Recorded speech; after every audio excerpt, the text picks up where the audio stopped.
Démarrons la page internationale. Au Mali, le blocus djihadiste de Boni enfin levé. Depuis le 25 mai, cette ville de la région de Mopti, dans le centre du Mali, était sous embargo djihadiste.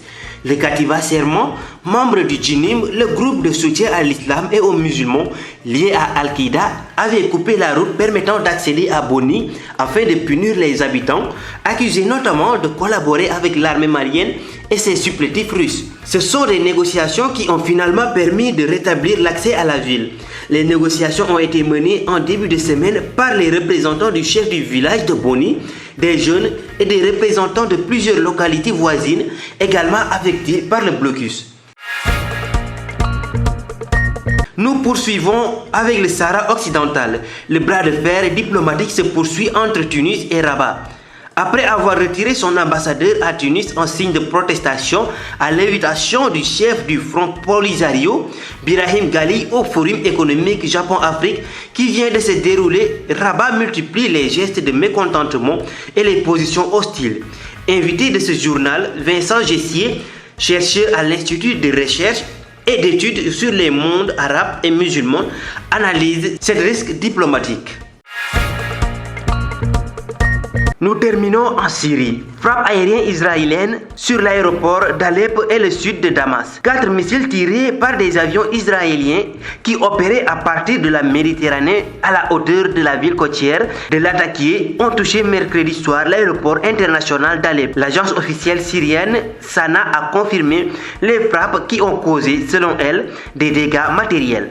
L'Observatoire syrien des droits de l'homme a précisé que la piste d'envol et des hangars ont été touchés.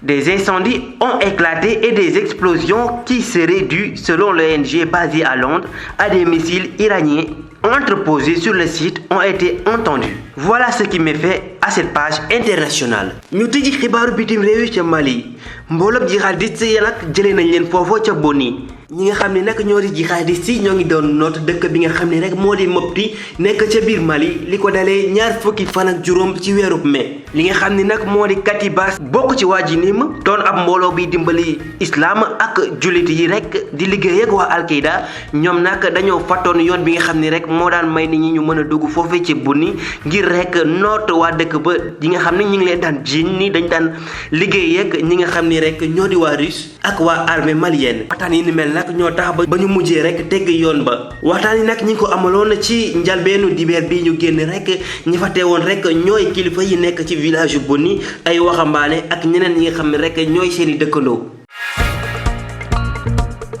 ñu wayal dem ci Sahara occidental xëccoo bu diis rek ci diggante Tunis ak Rabat gannaaw ba nga xam ne ñii di waa Tunis génne nañu seen ambassadeur rek doon wane seen mer ba ñu bañee wuyu li nga xam ne moo di woote njiitalu Front Polisario Birahim Ghali moom ci Forum économique Japon-Afrique bi nga xam ne rek jàlloon na. Rabat mi ngi wayal rek di wane li nga xam ne moo ko nakari di gën a wane nag ab xol bu tàng ki nga xam ne nag moo di Vincent Gissé bañ ko invité ca journal ba mu doon nag ab seetkat ci institut de recherche et d'études ci li nga xam ne rek moo di dëkkuwaayu arab ya ak jullit ya mi ngi def jàngat bu leer rek ci crise diplomatique boobule.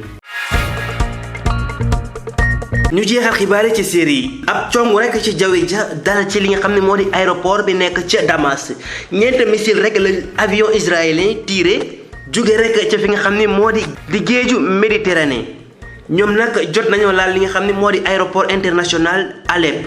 agence officielle nag bu Syrie moom nag mi ngi leeral ni song yooyu rek teg nañ ay gaañu yu bëri ñi ngi xamal ne rek fa nga xam ne fa la avion yi di jógee di jam ca jaww ja yàq nañ ko bu baax a baax jot nañ faa gis nag ay lakk-lakk ak ay explosion yi nga xam ne nag li ñu for ci ONG bi li ko waral rek moo di missile yi nga xam ne moom la iranien yi teg ba ñu dégg leen sax ñu di tàkk.